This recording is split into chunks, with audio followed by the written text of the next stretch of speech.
And Carol Bean is the agricultural specialist with Eastern Shore Land Conservancy and is going to show us how to use those local goods to make a delicious meal. Hi, Carol. Hi, how are you? Thanks for having me.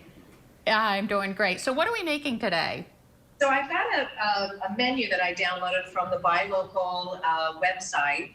It's a statewide promotion, and they do little daily menus. So I picked one menu, which is sausage and peppers, which I've already made, fresh bread, and this is from a local baker here. And then they have a heirloom tomato salad and a berry cobbler with some fresh ice cream.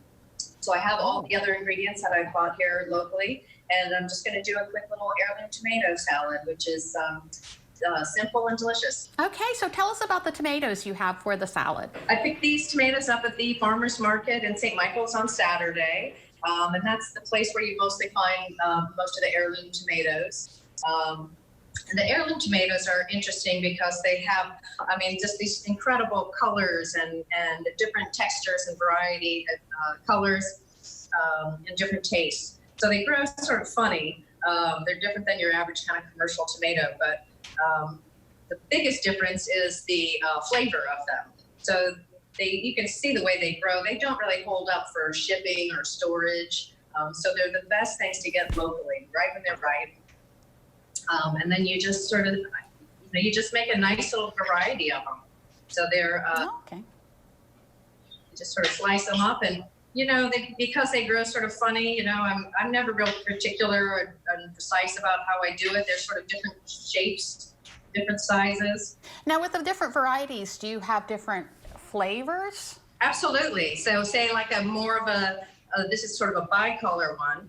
These have less acid. The one that's this kind of a lighter color, less red, has less acid. So that's better for some people that maybe get a little upset with the acidity. So these colors are great. But yeah, they have different flavors for sure. That's one of the beauties of them. So I would just do, and we'll do this bicolor one. And one of the fun things about them too that I love is even the names are so great. So heirloom tomatoes are sort of passed down from generation to generation from different regions. So they have these really great names like, Hillbilly and Mule Team, and but they come from all over, and those sort of stories that you hear about, when people like immigrate with like a pocket full of seeds, like this is what they're bringing, these heirloom tomatoes that are really unique for a region.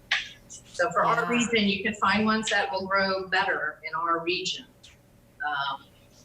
But this is such a tomato, this area is so well known for tomatoes. It used to be the biggest tomato cannery in the country. So we're really well suited for tomatoes in this region. Yeah. And the area don't tend to. You can't beat a fresh tomato, can you? No. I mean, and look how gorgeous they are. And the fun thing about them too at the market, you can ask the growers about them, and they'll have all kinds of tips and recipes and ways to use things. It's very beautiful.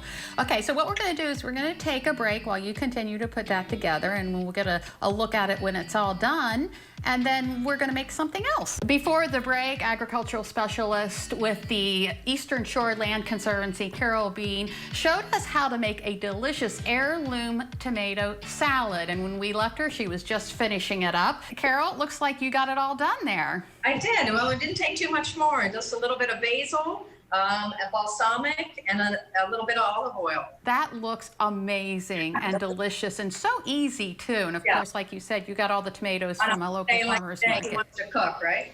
Exactly. All right, so what are you making for us next? Well, sort of on that same vein, I'm going to do a raw corn salad.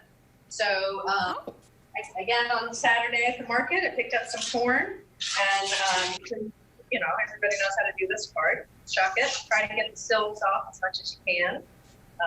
Sort of interesting, you get one silk for every kernel here. So I did not know that. Those are just annoying, they serve a purpose. Yeah. So what I usually do is I just put them on a cookie sheet. I don't know if you've noticed, well, of course you've noticed because you're an ag specialist, but it just seems like the corn just exploded in the past week in the fields. I mean, and it's been dry, so hot and dry. So I hope people get a good harvest. Yeah. But they've had a rough year this year, the farmers, like everyone else. But the farmers markets and things like that were deemed early on an essential service, and I think it really reflects how important our farmers are, the really essential role that they play in our communities, certainly in our economy, but broader than that.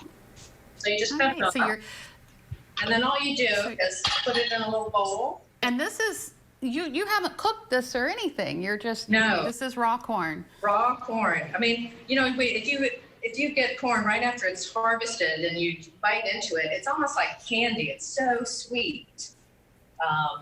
It's just delicious. So you don't need to cook it. And then what you can do is add something that has acid in it, like lemon juice. This is a little apple cider vinegar. And acid will kind of cook foods a little bit without heat. That's like a ceviche or something is like that, right? It's cooking it without heat. So you put that in. And then this is a Mexican oregano. It has a lot of flavor. And then I put some, these are little pepitas, little sunflower seeds here, actually, sunflower seeds. Oh, really? Sunflower seeds.